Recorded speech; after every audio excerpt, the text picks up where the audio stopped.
पूजा करता है जब ये दुनिया भी नहीं बनी थी, जब देवी देवता भी पैदा नहीं हुए थे, जब ये सृष्टि भी नहीं बनी थी। ये आत्मा तब भी थी और ये सृष्टि खत्म हो जाए, ये आत्मा तब भी रहेगी। जो इस आत्मा को जान जाता है वही सत्य सनातनी कहलाता है। अन्यथा लोग हिंदू मुसलमान रहकर ही ये जन्म बिता के चले जाते हैं। तो कबीर साहब भी इसी का खंडन कर रहे हैं। हिंदू कहो तो हूं नहीं और मुसलमान भी नहीं, पांच तत्व का पूतरा गैबी खेले माही। यानी मैं ना हिंदू हूं ना मैं मुसलमान हूं। मैं कौन हूं? जो इस पांच तत्व को चलाने वाली आत्मा है, मैं वो हूं। आत्मा ना हिंदू है ना आत्मा मुसलमान है। क्योंकि अगर आत्मा हिंदू या मुसलमान होती तो ये आत्मा भी पक्षपात देखती। अगर आत्मा हिंदू होती तो कहती मैं मुसलमानों को ताकत नहीं दूंगी। ले काम ही खत्म हो गया, सारे मुसलमान टप टप टपक के गिर जाते हैं। क्योंकि जब आत्मा नहीं होती है तो ये शरीर ऐसे ही टपक जाता है, जैसे अंगूर टपक गया, आम टपक गया।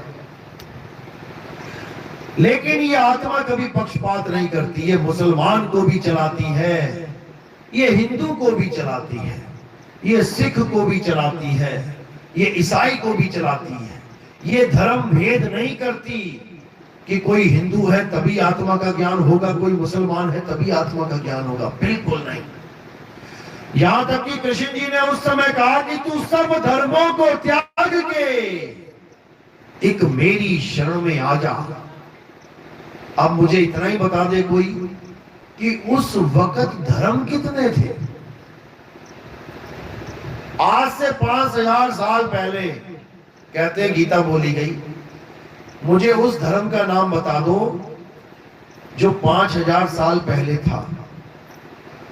और उस धर्म को छोड़ने की बात कृष्ण जी ने अर्जुन को की। क्या अर्जुन किसी और धर्म में था? धर्म था क्या उस वक्त? मुसलमान 1400 साल पहले आए, बना धर्म। ईसाई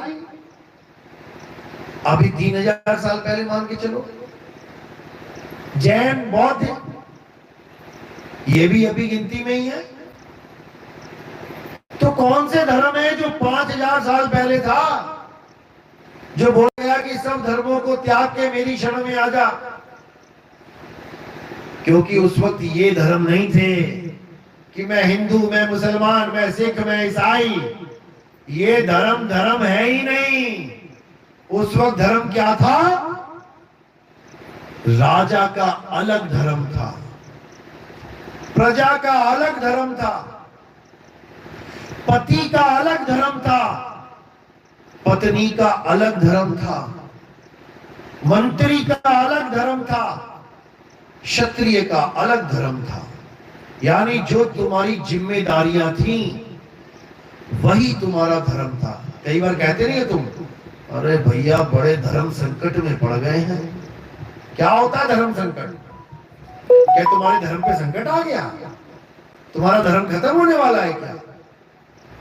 धर्म संकट का मतलब होता है जब तुम अपने कर्तव्य को निभाने में डगमगाने लग जाओ कि करूं कि ना करूं, कि मैं जज हूं लेकिन मेरा बेटा कातिल है, सामने खड़ा है, फैसला सुनाना है। यार बड़ा धर्म संकट हो गया यार। होता है कि नहीं?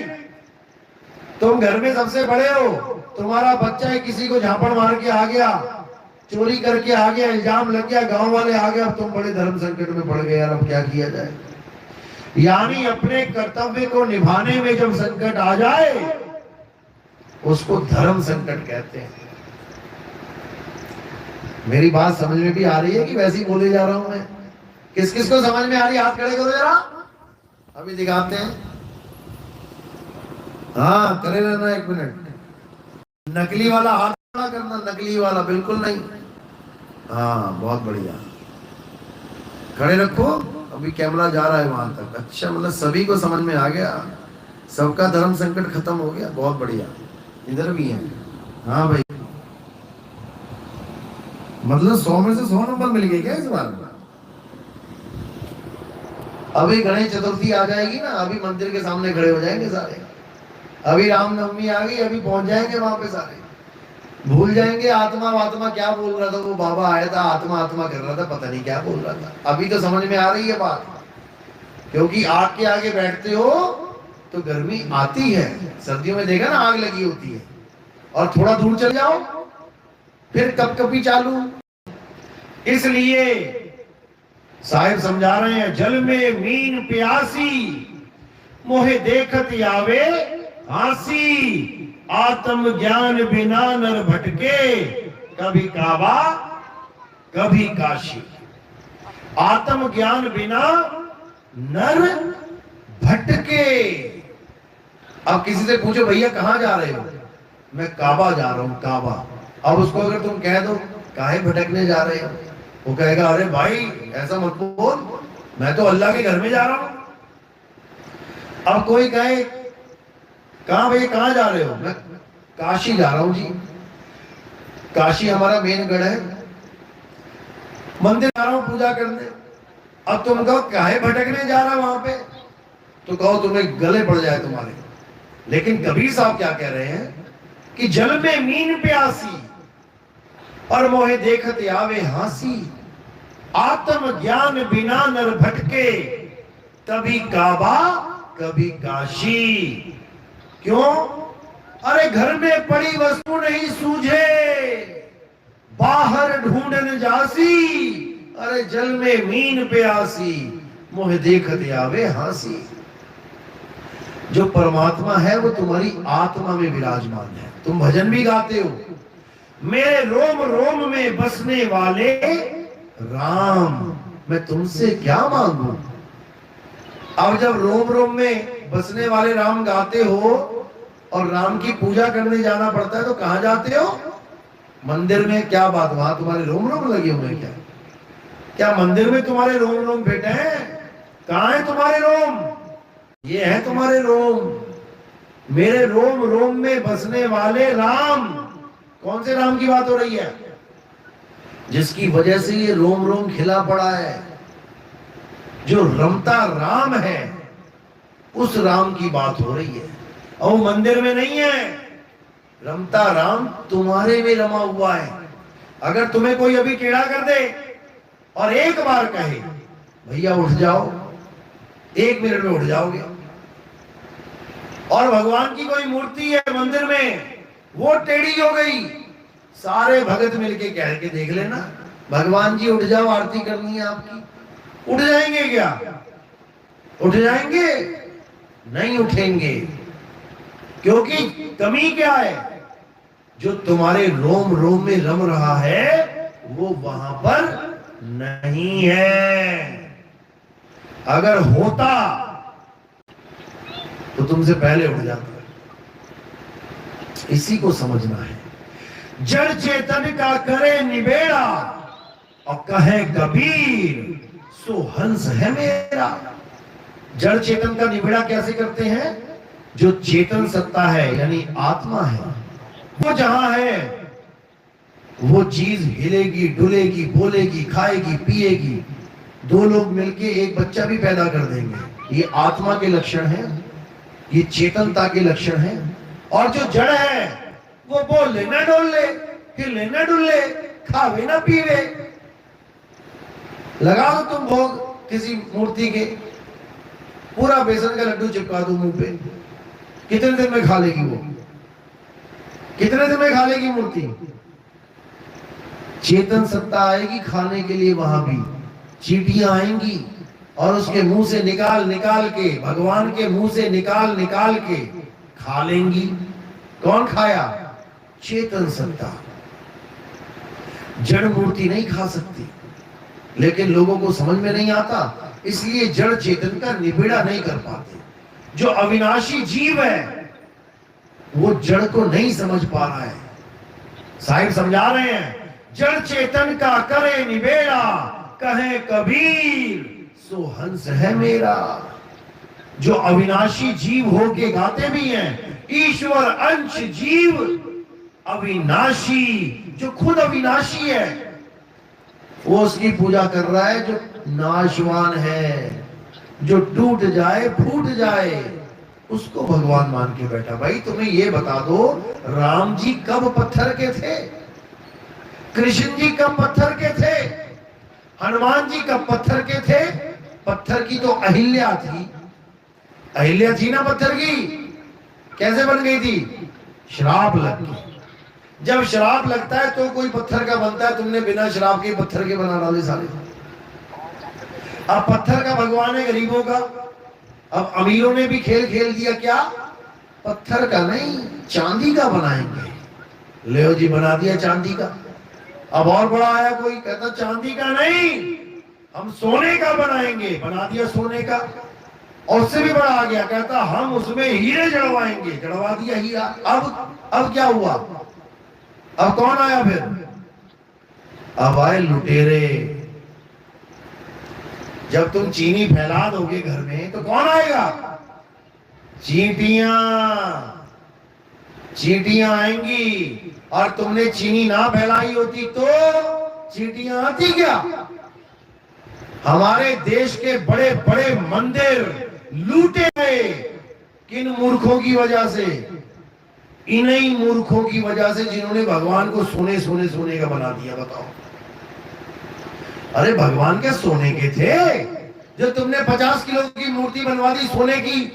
अरब देश से आए लुटेरे, बताओ, सोमनाथ का मंदिर 17 बार लुटवा दिया इन मूर्खों ने।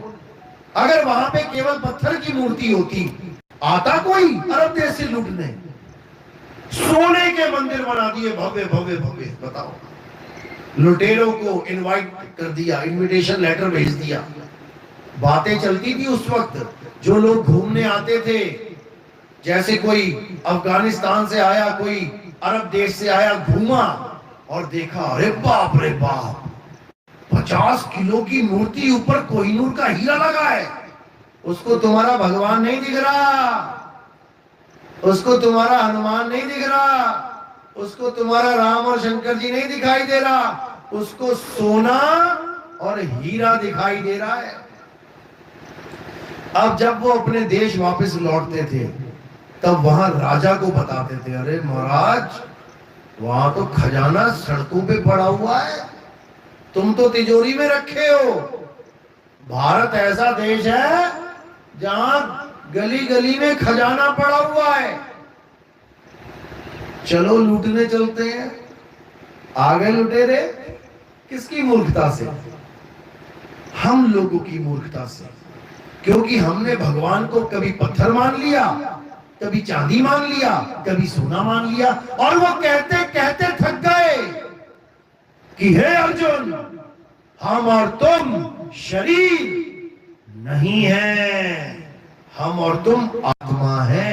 शरीर तो हमारे कपड़े हैं, कुछ समय के लिए हमने धारण किए और एक समय ऐसा आएगा हम ये कपड़े छोड़ के चले जाएंगे।